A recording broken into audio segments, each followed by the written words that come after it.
Voy a hacer la lectura, hermanos, de lo que es la séptima liyá de nuestra porción de la Torá que lleva por nombre Masé. Libro de Bamidbar, capítulo número 36.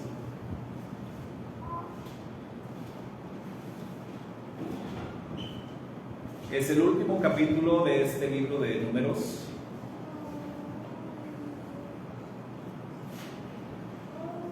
Dice la bendita Torá: llegaron los príncipes de los padres de la familia de Galad, Ben Maquir, Ben Menashe, de las familias de los Benei Yosef, y hablaron delante de Moshe y de los príncipes, jefes de las casas paternas de los Benei Israel.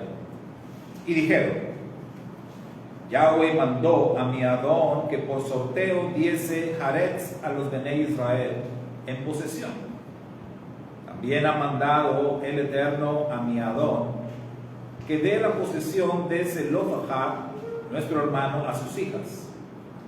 Y si ellas se casaren con algunos de los hijos de las otras tribus de los hijos de Israel, la herencia de ellas será así quitada de la herencia de nuestros padres, y será añadida a la herencia de la maté a que se una, y será quitada de la porción de nuestra heredad. Y cuando viniere el Yobel de los Benei Israel, la heredad de ellas será añadida a la heredad de la maté de sus maridos. Así la heredad de ellas será quitada de la heredad de la maté de nuestros padres. Entonces Moshe mandó a los Benei Israel por mandato del Eterno, diciendo: la tribu de los Benei Yosef habla rectamente.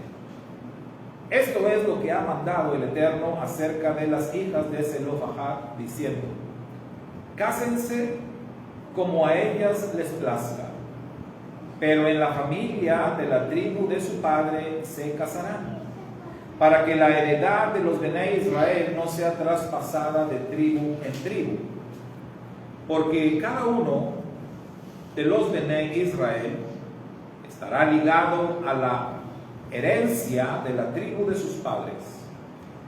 Y cualquier hija que tenga herencia en la tribu de los Benei Israel con alguno de la familia de la tribu de su padre, se casará, para que los Benei Israel posean cada uno la herencia de sus padres.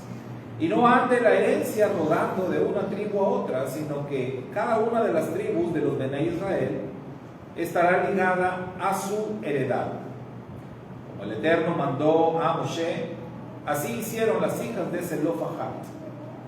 Y así Maala, Tirsa, Ogla, Milca y Noa, hijas de Zelofahad, se casaron con Benei de sus tíos paternos. Se casaron en la familia de los Benei Menashe ben Yosef, y la heredad de ellas quedó en la maté de la familia de su padre. Estos son los mismos y los estatutos que mandó el Eterno por medio de Moshe a los Benei Israel en los campos de Moab, junto al Jardín, frente a Jericó.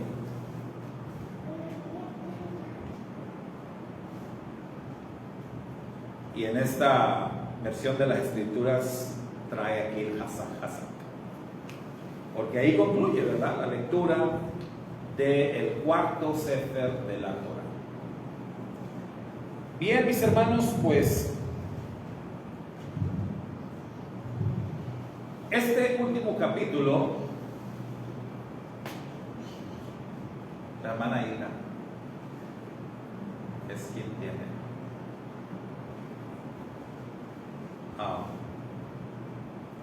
A ver, permíteme.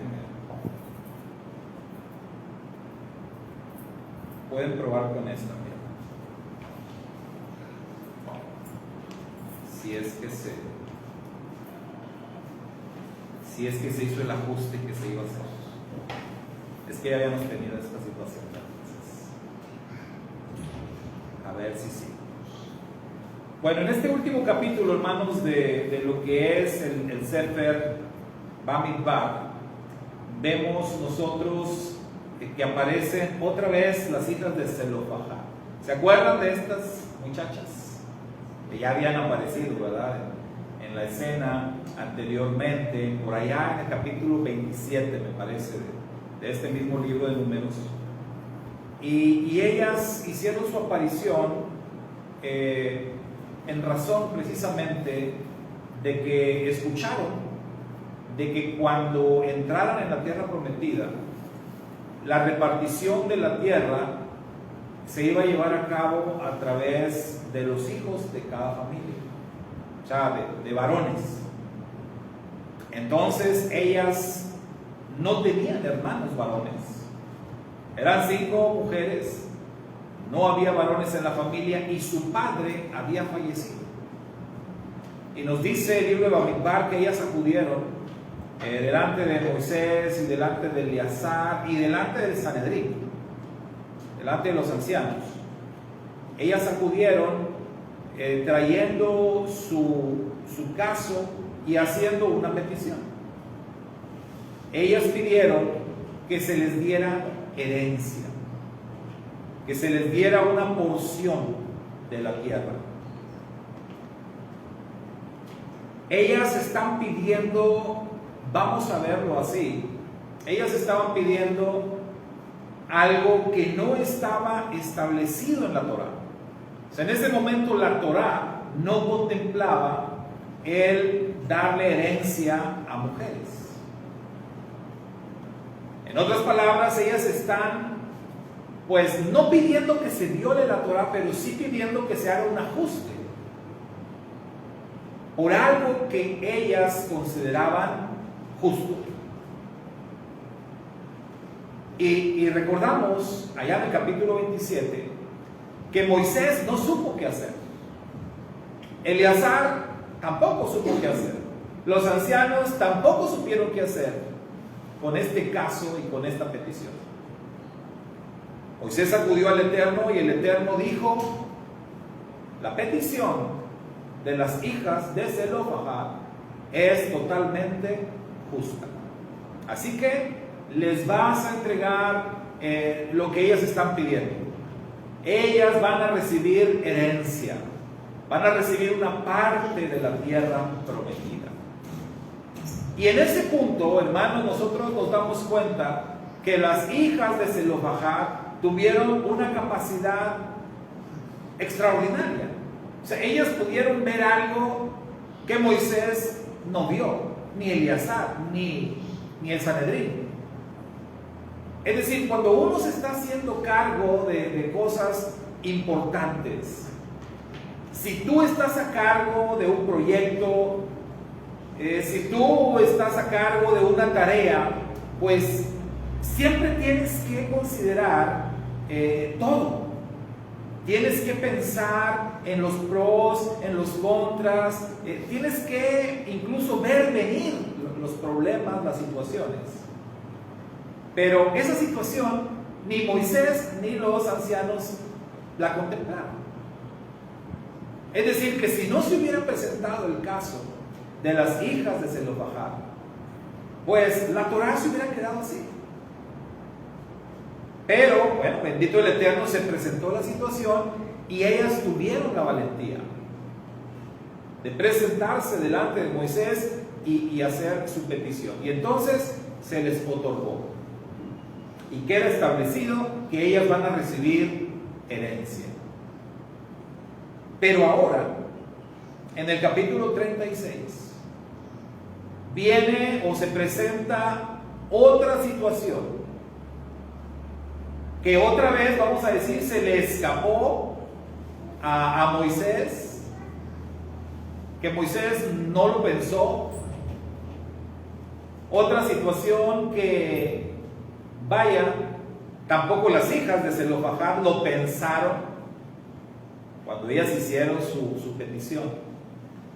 No consideraron esa situación. ¿Y cuál era la situación? ¿Y quién fue quien sí se dio cuenta de ella? Bueno, dice la Torá, ¿a qué tribu pertenecían las hijas de Zelofahad?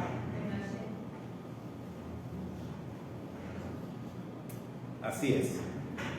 a la tribu de Menashe.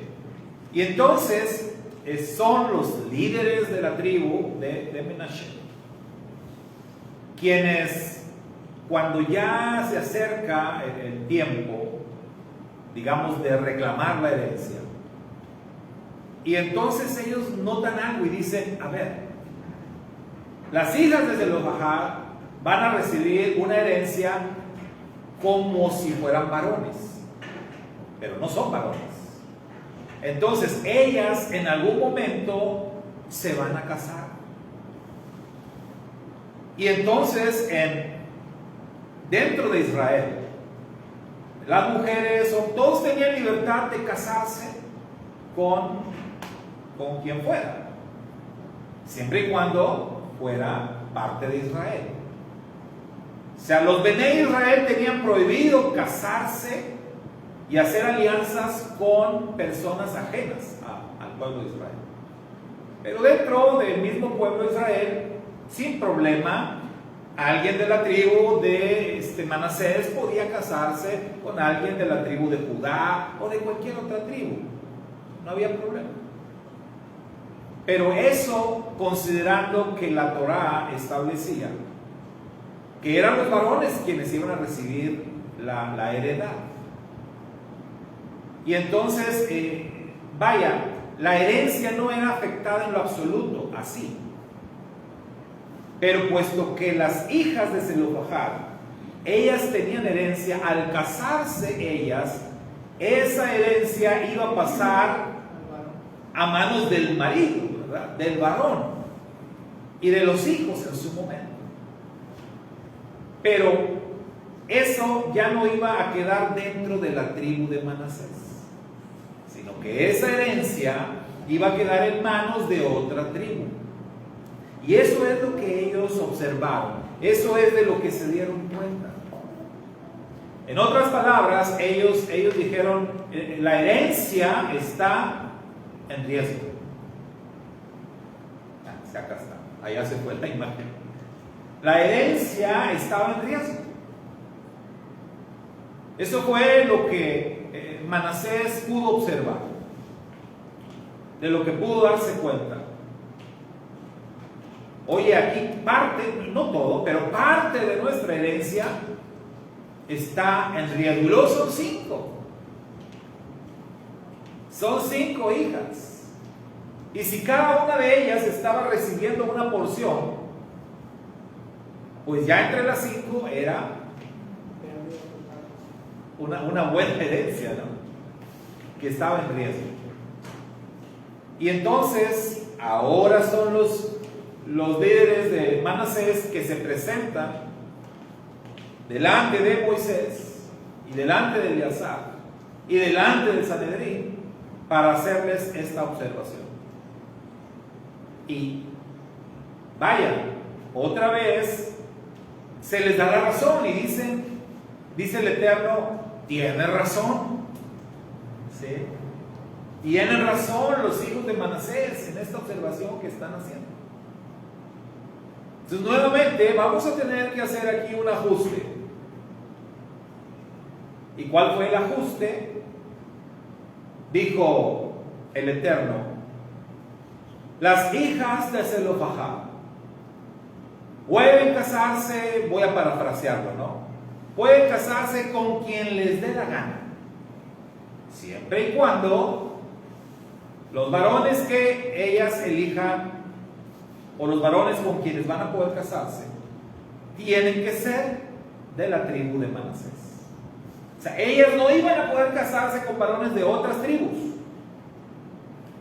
tenían que ser de la misma tribu para equilibrar las cosas. Y bueno, hermanos, hay tanto que podemos aprender de esto. Una de las primeras cosas que llama la atención es esto de hacerle ajustes a la Torá. ¿Saben ustedes que la misma Torá dice que la Torá es perfecta?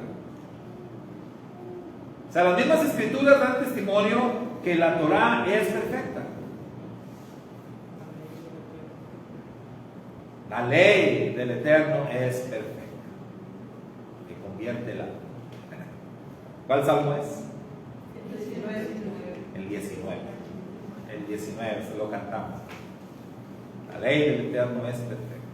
Entonces, si es perfecta, ¿cómo es que requirió de ajustes?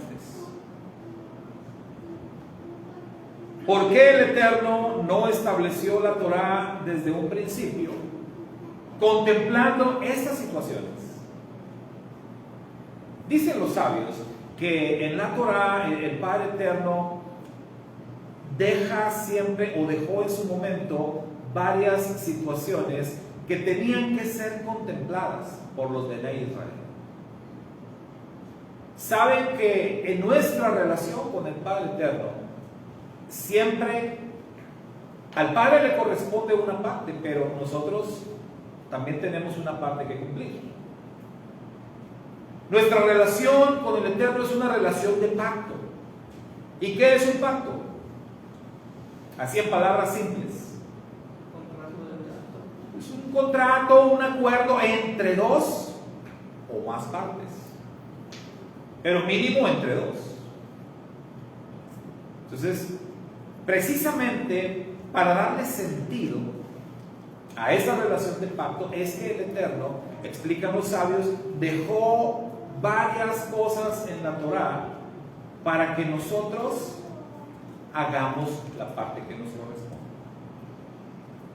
Entonces, cuando entendemos eso, decimos, entonces por esa razón se presentó esto que los hijos de Israel tenían que detectar. Ellos tenían que darse cuenta, oye, ¿cómo vamos a hacer esto? Y entonces el Eterno les iba a proporcionar la solución. Entonces vemos aquí en el cierre del libro de Bamidbar que la Torá se le hacen estos dos ajustes. Primero el ajuste de dar herencia a las mujeres que estuvieran en la misma situación o en una situación parecida que las hijas de Zelofahad, porque esto era algo justo y la Torá es justa. Y segundo, que cuando pasara algo así, cuando las mujeres fueran herederas directamente, ellas tenían que casarse. Atención, porque aquí se establece un estatuto. Ellas tenían que casarse exclusivamente con varones de su misma tribu. ¿Para qué? Para que la herencia no se perdiera. Y el Eterno establece que entre los hijos de Israel, cada uno tenía que hacerse cargo de su parte de la herencia.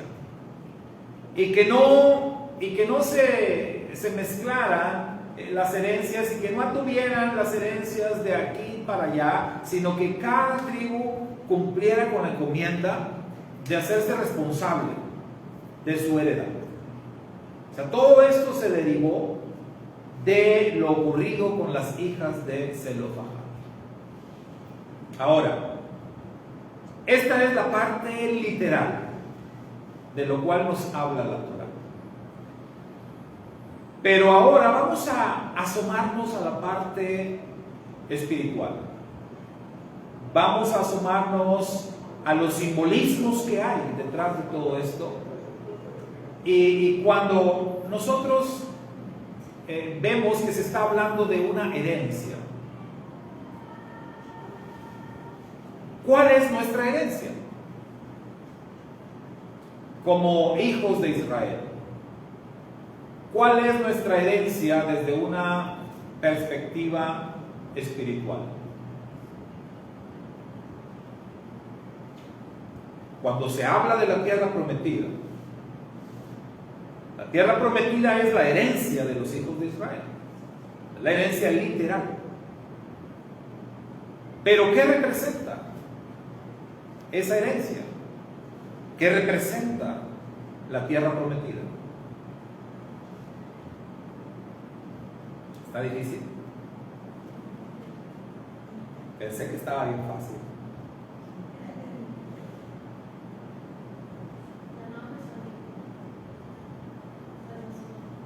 La salvación. la salvación, la redención, la vida eterna, como lo queramos llamar. Eso es lo que representa. Por eso hemos dicho que para todos aquellos que con mucha razón dicen que la salvación es algo gratuito, y sí lo es, que la salvación nos es dada por gracia, es verdad. Pero tenemos una figura muy interesante acá en la Torá, porque la tierra prometida representa la salvación. Y el Eterno efectivamente le dice a Israel: mira, yo entrego en tu mano toda esta tierra. O sea, yo te la doy. Es un regalo, yo te la doy. Ahora entra y conquista. ¿Se da cuenta? Y así es la salvación. La salvación es un regalo que el Padre nos da, pero es un regalo que tenemos que conquistar. No es que lo tengamos que merecer, no es que lo tengamos que ganar, no lo vamos a ganar, pero sí tenemos que conquistar. Porque siempre nosotros tenemos que hacer nuestra parte. Entonces, cuando se está hablando de herencia, en el sentido espiritual, nosotros entendemos que se habla de la salvación, de la vida eterna. Ahora, la vida eterna, hermanos, es algo que se tiene que desear. Es algo que se tiene que amar. Cuando las cosas se otorgan, y yo creo que detrás de la forma en que el Eterno planeó entregarnos ese regalo, está precisamente el tema de darle valor. Y la Escritura dice que debemos de cuidar de nuestra salvación, con temor y con temblor. Cuando las cosas son así totalmente gratis, usted lo sabe y yo lo sé, que no se les da valor. No se les da valor. Cualquier cosa que tú regales, cualquier cosa que tú des, así totalmente gratis, no se valora. Y es triste cuando luego a veces por programas políticos, programas sociales, a veces a través precisamente de comunidades religiosas, se llevan a cabo ayudas para gente necesitada. Y es triste cuando ves luego esas cosas que se otorgan como ayuda y las ves por ahí, tiradas. ¿Se acuerdan cuando el huracán que golpeó acá? Bueno, aquí se inundó, ¿verdad? Todo esto. Y venimos, estábamos, la hermana Ángela estaba allá en la entrada también, llegamos, trajimos cosas para darle a la gente.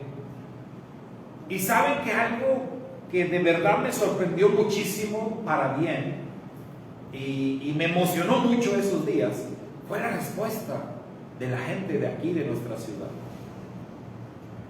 Una respuesta maravillosa, bueno, de gente de Río Bravo, ¿verdad? También.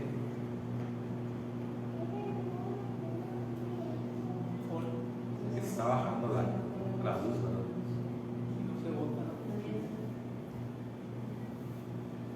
Sí, se puede desconectar ahí para mayor seguridad. De verdad fue una sorpresa muy agradable, hermanos. La gente respondió, pero hubo bastante ayuda. Bastante ayuda. Es más, me atrevo a decir que fue exagerada la ayuda. Pero por otro lado, la parte triste era ver cómo la gente desperdiciaba la ayuda. O sea, cómo mucha gente, no digo que todos, pero cómo mucha gente no valoró esa ayuda. Y ver hasta despensas ahí botadas, ver paquetes de comida botados, ver ropa botada por aquí y por allá, hasta se hizo más basura, ¿no? Entonces, esa fue la parte triste. Y ahí comprobamos una vez más que cuando las cosas se dan así como que gratis, no se valora. Nos tocó ver diferentes escenarios ahí. Recuerdo que llegó una camioneta donde traían ropa. Y entonces las personas, por eso también existe el don de repartir, ¿verdad? Hablábamos hace poquito. El don de repartir. Repartir tiene su chiste. O sea, dar cosas no es nada más de, tengan, ahí está, agárrenlo. Ahí lo vimos. Llegó una camioneta con muchísima ropa y le dicen a la gente, ahí hay ropa, agarren. ¿Qué creen que pasó? Un desastre. Un desastre, hasta se estaban peleando las personas. Yo lo agarré primero y se estiraban y dámelo. Y, bueno, ya medio terminaba mal el asunto. Y es que así no es. En cambio, me tocó ver otras personas más organizadas que traían su ropa y que decían, a ver, aquí tenemos un pantalón tal talla, se me hace que a ti te queda, a ver, vamos a ver. Ah, sí te queda, perfecto, llévatelo. Pero ve la diferencia. Entonces la gente se está llevando cosas que realmente le sirven y que las va a valorar y que no las va a desperdiciar. Si se regalan las cosas así, de una manera no organizada, pues no se va a valorar. De la misma manera, creo yo que el Padre Eterno, sabiendo esto, cuando el Padre decide darnos la vida eterna, darnos la salvación, por eso el Padre Eterno lleva a cabo su proyecto de una manera muy organizada. Y lo primero es que tienes que desear la vida eterna. Tienes que desearla. Tienes que quererla, tienes que amarla. ¿Por qué las hijas de Zelofehad pidieron herencia?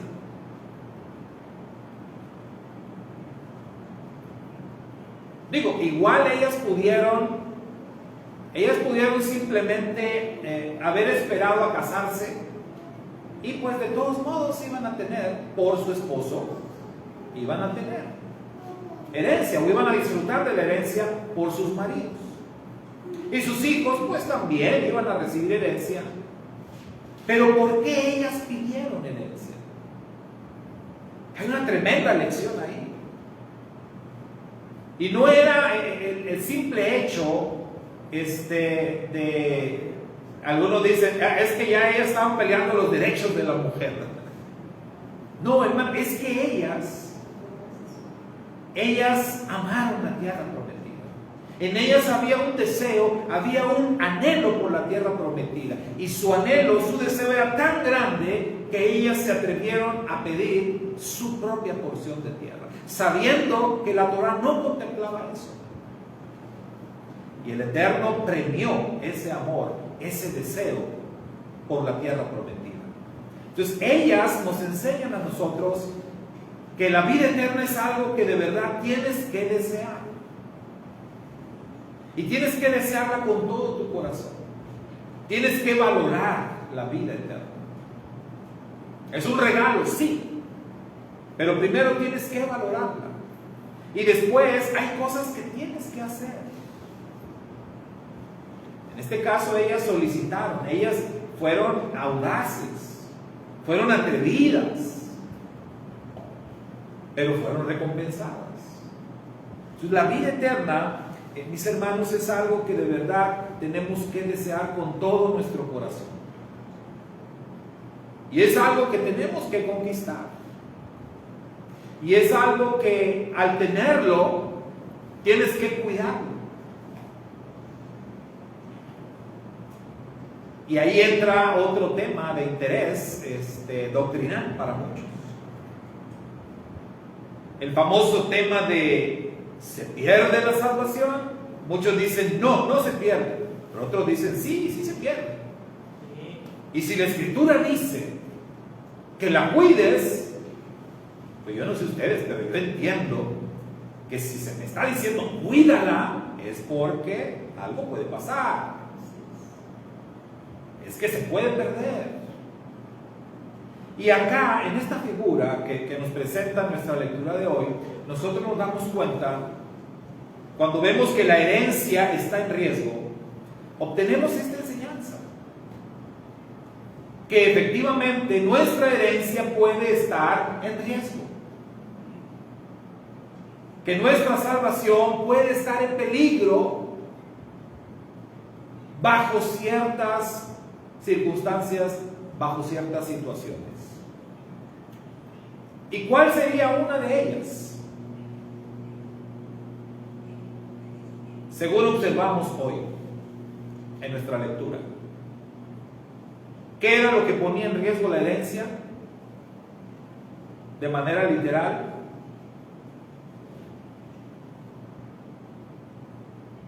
el matrimonio. Fíjense qué curioso.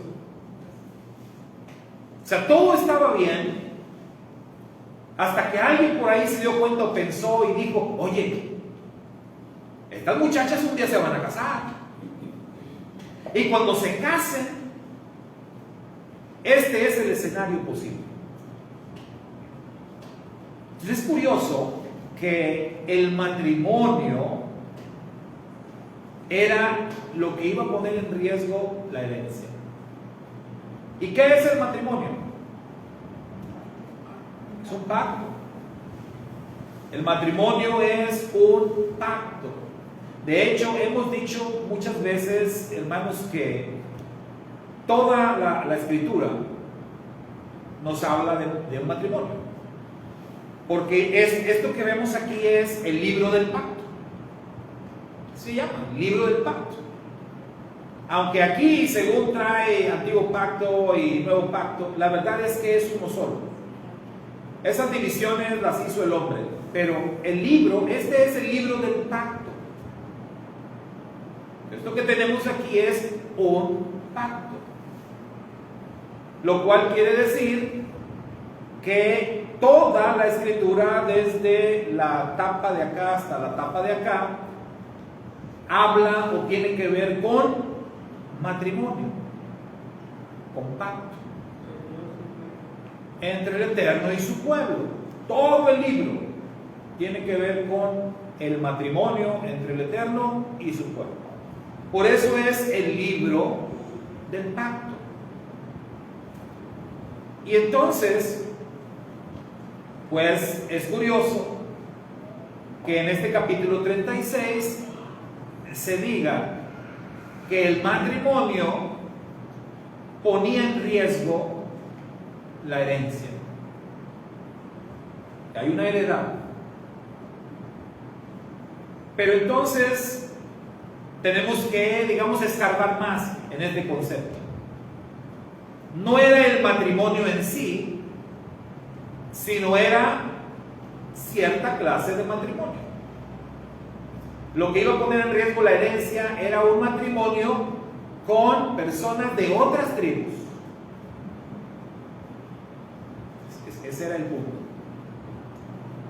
Una vez que se arregló eso, bueno, ya la herencia ya no estaba en riesgo. Cuando nosotros aplicamos esto de una manera espiritual, de una manera simbólica, y cuando nosotros pensamos que nuestra herencia puede estar en riesgo, que nuestra salvación puede estar en riesgo, ¿qué cosa es lo que pondría en riesgo nuestra salvación? Cuando vemos acá que es una relación de pacto, puede poner en riesgo nuestra herencia, podemos entender entonces lo que dice la Escritura en el Brit Hadashah, cuando exhorta la Escritura a no unirnos en yugo desigual con los incrédulos. O sea, no te unas en yugo desigual con los incrédulos. Es decir, la Escritura a los hijos de Israel les dice: ustedes, cuando entren en la tierra prometida, ustedes no van a hacer alianzas con la gente de ahí de Canaán. Ustedes no van a hacer ningún tipo de alianzas, ningún tipo de pacto con ellos. Lo que tenían que hacer los israelitas, y lo recalca también nuestro parashá, es expulsar a los moradores de la tierra de Canaán. Expúlsenlos, échenlos fuera. Que ninguno se quede allí. Nadie. O sea, la tierra prometida tiene que ser habitada solamente por los Bené Israel. Nada más. El Eterno les dijo: si ustedes dejan ahí habitando a algunos cananeos, ellos se van a convertir, dijo el Eterno, como si fueran unas astillas dentro de los ojos de ustedes. ¿Alguna vez se les ha metido una? Bueno, si una pestaña o si una basurita es incómoda, ¿cuánto les ha pasado? Yo creo a todos, ¿no? Se te mete algo en el ojo, es súper incómodo, súper desesperante. Pero piensa que sea una astilla de madera. Están filosas. Te llega a caer una astilla ahí, es un dolor insoportable. Y una desesperación que la persona hasta pega unos brincos por acá de desesperación. Y el Eterno le dice: si ustedes dejan cananeos ahí, van a ser como una astilla ahí en sus ojos. Va a ser como, ¿qué sería una palabra que dice sobre tu costado? Como algo que te está molestando en tus costados. O sea, que no te va a dejar en paz. O como una piedra en el zapato. Bueno, no es tan molesto una piedra en el zapato, pero muy incómoda. Y por si eso fuera poco, dice el Eterno, y si ustedes dejan a estas personas ahí, lo que yo pensaba hacerle a ellos, se los voy a hacer a ustedes. Fíjense toda la advertencia. De tal modo que el pueblo de Israel tenía muy claro que no debían de hacer alianzas con gente ajena al pueblo de Israel. No debían de entrar en pacto con ellos. Y obviamente se entiende pues que no debían de casarse. No debían de tomar para ellos mujeres de las hijas de Canaán. Y esto no era algo nuevo, hermano. ¿Se acuerdan ustedes desde Esaú?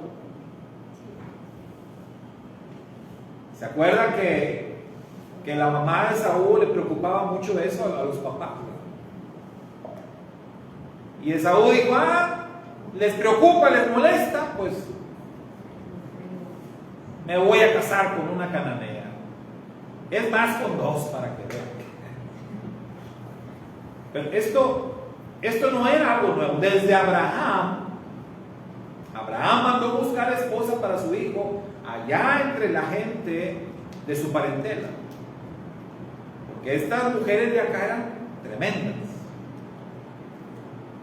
Entonces ya después el Eterno lo estableció claramente en la Torá: no se van a casar con personas ajenas al pueblo de Israel. Entonces, ¿cuándo es que la herencia se pone en riesgo? Cuando decidimos entrar en pacto, cuando decidimos casarnos. Estamos manejando el concepto desde una perspectiva simbólica. Cuando decidimos casarnos, entrar en una relación de pacto con algo o con alguien que es ajeno al pueblo de Israel, con algo o con alguien que es ajeno al temor que tiene que existir al Dios de Israel. Entonces, si yo me caso con un concepto así, pongo en riesgo mi herencia.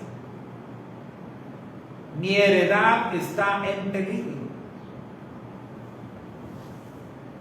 Ahora en la semana, en uno de los días de los desayunos, estábamos teniendo un debate muy interesante. La hermana Hilda y su servidor estábamos ahí hablando acerca de precisamente de este tema, ¿no? De la vida que debemos de llevar como hijos de Dios, de la santidad que debemos de guardar. Y estábamos hablando acerca del tema del mundo y de los textos que dicen que estamos en el mundo, pero no somos del mundo. Y de los textos que dicen, ustedes son la luz del mundo. ¿Cuál es nuestro deber para con el mundo? Y contemplábamos el asunto desde diferentes perspectivas, y la hermana me compartía su sentir, y yo le compartía también mi sentir. Y entonces se puso muy interesante, ¿no?, la plática. Y Aleida también estaba, ¿no? También estabas ahí en la plática. Digo debate en el buen sentido, no es que estábamos discutiendo, ¿sí? Hablando del asunto y contemplando diferentes situaciones. Porque el hecho de que estemos en el mundo, el estar en el mundo, hermanos, tiene muchas implicaciones, ¿están de acuerdo? Muchas. ¿Cómo le hacemos? No podemos escaparnos del mundo. Si hiciéramos, yo le decía a la hermana, si hiciéramos lo que en algún momento ya intentaron algunos, como los monjes, vamos a huir de la maldad del mundo, vámonos allá a las montañas o al desierto. Y vaya, los monjes tampoco fue un concepto nuevo. En los tiempos de Yeshua y tiempos anteriores a Yeshua, recuerdan que hubo un grupo de personas que hizo eso. Fueron conocidos como los esenios. Los esenios se hartaron de la maldad, de la corrupción, de todo lo que estaba pasando en la tierra de Israel, y decidieron irse al desierto, a las cuevas, allá. Se apartaron. Pero la pregunta es, ¿eso es lo que el Padre quiere? ¿Para qué le servimos al Eterno allá en las cuevas? ¿Se acuerdan de alguien más que estaba encerrado en una cueva y el Eterno lo fue a sacar de ahí? El más grande de los profetas, para muchos, allá estaba en una cueva. El Eterno tuvo que ir. Elías, ¿qué estás haciendo aquí? Se repitió la pregunta varias veces, hasta que el Eterno le dijo, mira, levántate, agarra tus cosas, necesito que vayas a hacer la tarea que te encomendé. O sea, aquí en la cueva no me sirves, tienes que ir a hacer tu trabajo. ¿De qué iban a servir los esenios allá, escondidos? Es que queremos preservar. Yo creo que los esenios iban a utilizar los mismos argumentos que Elías, pero no es así. No es allá escondido como vamos a servir. Entonces tenemos que estar en el mundo. Es en el mundo donde nosotros somos útiles, pero tenemos que tener claro que no somos del mundo. Eso nos da una perspectiva de que aunque estemos en el mundo, aunque habitemos dentro del mundo, aunque tengamos vecinos del mundo, nosotros tenemos que ser diferentes. Esa es la cosa. Tenemos que marcar diferencia. Hay muchas situaciones que no podemos evitar. Por ejemplo, ustedes saben que en la actualidad el mundo está dominado por un sistema de maldad, ¿verdad? Casi totalmente. Va a llegar un momento que va a ser total el dominio. Ahorita ese casi pues todavía nos da cierta libertad. Pero el mundo está bajo el dominio de un sistema de maldad, casi en su totalidad. ese sistema de maldad dirige el mundo como le da gana hoy mismo. Y ellos son dueños de prácticamente casi todo.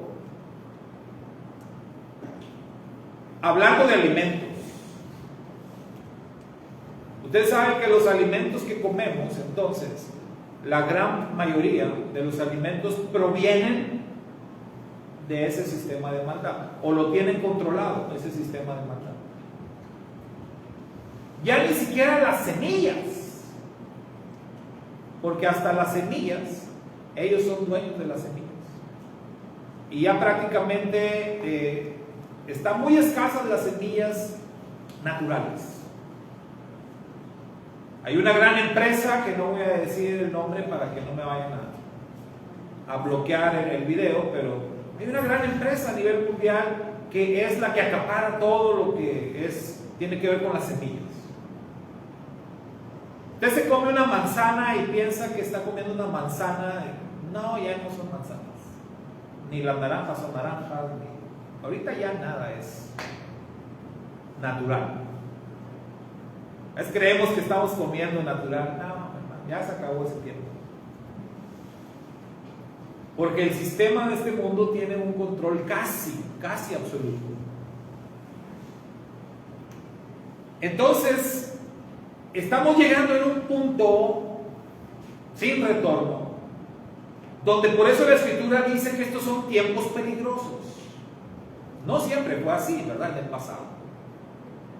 Quiere decir que marcar diferencia hoy en día es mucho más difícil que años atrás.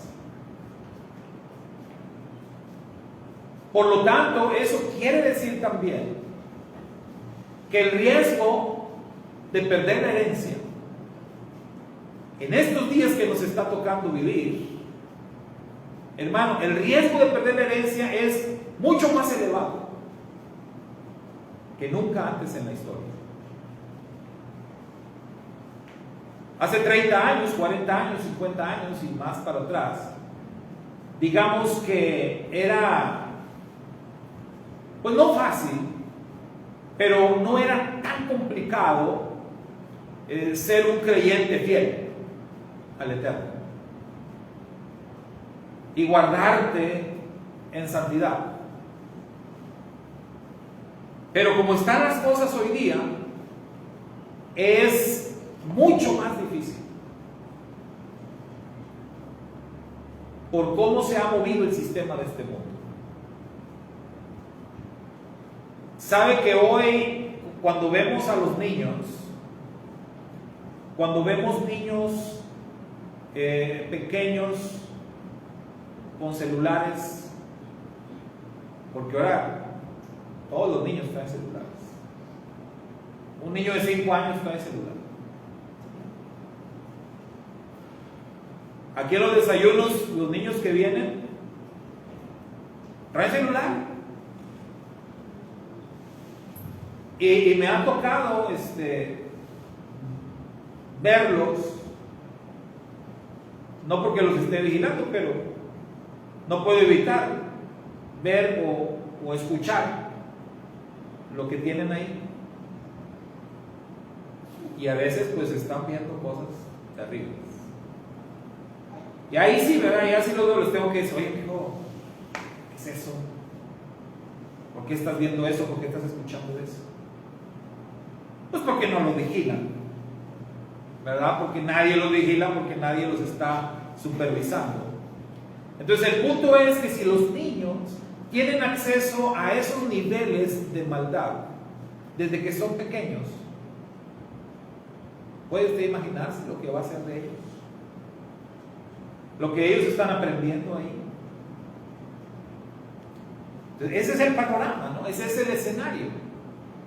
Por eso la Escritura habla de ese escenario y dice que en estos tiempos finales los niños van a ser terribles. Lo dice la Escritura, no lo digo yo.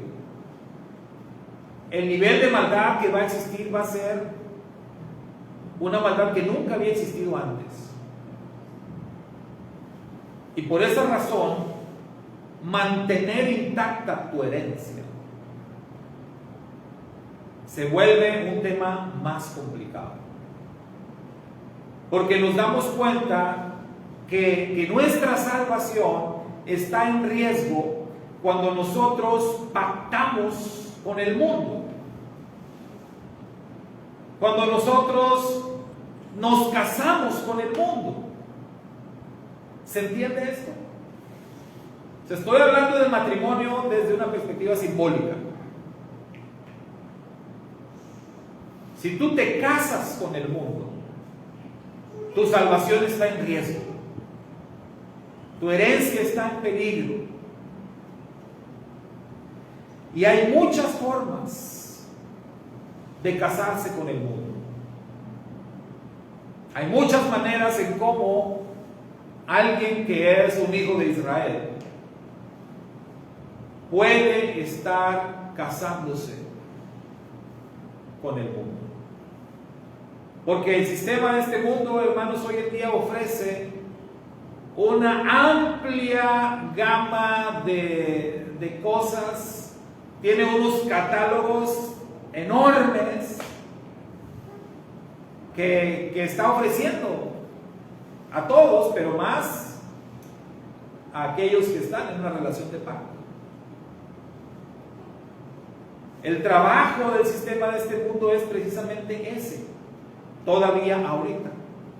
Va a llegar un momento cuando ya el sistema de este mundo diga, bueno, ya hice todo lo posible por separar de la fe en el creador del universo aquellos que creen en él.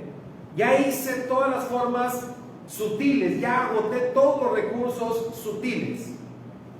Y todavía hay unos que son fieles al creador. Entonces a esos ya no se les puede tratar sutilmente, a esos va a haber que aplicarles mano dura. Ahora sí, a la fuerza. Y ya viene ese tiempo, hermano, créanme, no falta mucho para que empiecen a soltar los primeros golpes. De momento el ataque sigue siendo sutil. Y el sistema de este mundo sigue sacando recursos, ofreciendo cosas, proveyendo distracciones, aumentando tentaciones y todo lo que saben hacer para que los hijos de Dios pongan en riesgo su herencia. De tal modo entonces que la experiencia de las hijas de Zelofehad y el acuerdo que se tomó en aquella ocasión nos enseña a nosotros que tenemos que ser más estrictos. Porque vea, los hijos de Israel no podían casarse con gente que no fuera de Israel. Entonces, se podían casar con cualquiera dentro de Israel. Pero para las hijas de Zelofehad, la exigencia fue mayor. Ustedes no pueden casarse con nadie de otras tribus, solamente con los de su propia tribu, con los de Manasés. Entonces, eso nos enseña que hay un nivel de exigencia mayor cuando la bendición es mayor. Y para nosotros, tener la bendición o tener el privilegio de enfrentar los días finales, para nosotros tener el privilegio, porque es un altísimo privilegio vivir en estos tiempos, y tener la posibilidad de ser testigos del regreso de su majestad, así estando en primera fila. Entonces, ese es un altísimo privilegio. Entonces, la exigencia para nosotros es mayor. Por eso el libro de Revelación dice: el que es santo, santifíquese todavía. O sea, tienes que redoblar el esfuerzo, porque la presión va a ser mucho mayor en estos días. El nivel de exigencia entonces va a ser muy grande, y el riesgo de perder la herencia va a estar ahí, va a estar latente. Necesitamos en nosotros estar muy alertas. Necesitamos estarnos examinando a nosotros mismos constantemente. Necesitamos estar revisando nuestras prioridades. Necesitamos estar evaluándonos y ver dónde estamos parados.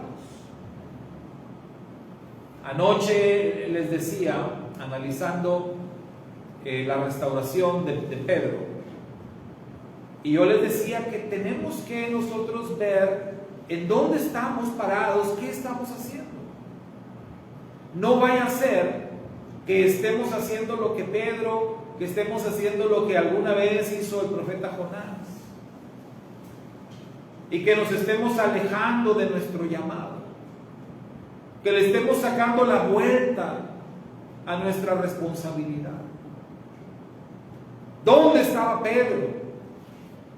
En el mar, en la barca, echando la red, sacando peces. No tenía nada que estar haciendo allí.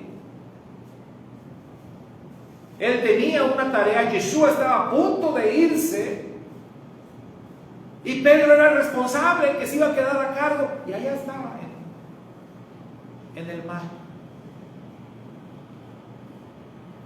Eso nos pone a nosotros también contra la pared, porque a nosotros nos está tocando vivir un tiempo ya previo al regreso de Yeshua. Fíjense, si en aquel punto de la historia Pedro estaba muy mal parado porque Yeshua ya se iba, ¿qué le parece que ahora Yeshua ya va a regresar?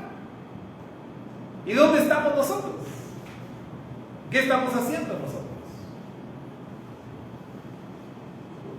Muchas veces decimos esto, pensamos en esto, hasta lo cantamos porque hay cantos que hablan de eso. Cuando venga Yeshua, ¿dónde nos va a encontrar? ¿Qué vamos a estar haciendo? ¿Qué prioridades vamos a estar atendiendo? Que nos libre el Eterno de que el Maestro, cuando regrese, nos encuentre casados con el mundo, nos encuentre ocupados en las cosas del mundo, nos encuentre haciendo cosas sin importancia, banales. Líbrenos el Eterno de eso, y que nos conceda el Padre que al regreso de su majestad estemos haciendo lo que tenemos que hacer. Y yo no creo que usted necesite que yo le diga qué es lo que hay que hacer, porque los que estamos ahora mismo aquí presencialmente, considero que todos ya tenemos un ratito en esto y ya hemos entendido de qué se trata esto. Y si no lo estamos haciendo, bueno, eso ya es una decisión personal de cada quien. Pero mi ruego al Eterno es: Padre, líbranos ya de estar ocupados en las cosas que no tienen que ver contigo y con tu reino, y concédenos enfocarnos en lo importante y atender lo que es prioritario. Pero se da cuenta cómo, porque el mismo mundo se nos va a venir encima y nos va a perseguir. Solo de esa manera ya nos vamos a desconectar. Pero antes de eso, pues, hay que utilizar la astucia, la inteligencia, la sabiduría, para saber cómo conducirnos, cómo tratar con el mundo sin poner en riesgo nuestra santidad, sin poner en riesgo nuestro testimonio, pero sobre todo sin poner en riesgo nuestra herencia. Shabbat Shalom. Shabbat Shalom y Hazak, Hazak, Menich Hazek. Dígale usted. Hazak, Hazak, Menich Hazek. Sé fuerte y seamos fortalecidos. Y vaya que sí lo necesitamos. Amén. Sí necesitamos ser fuertes en este tiempo, hermanos. Tiempo difícil, tiempo complicado.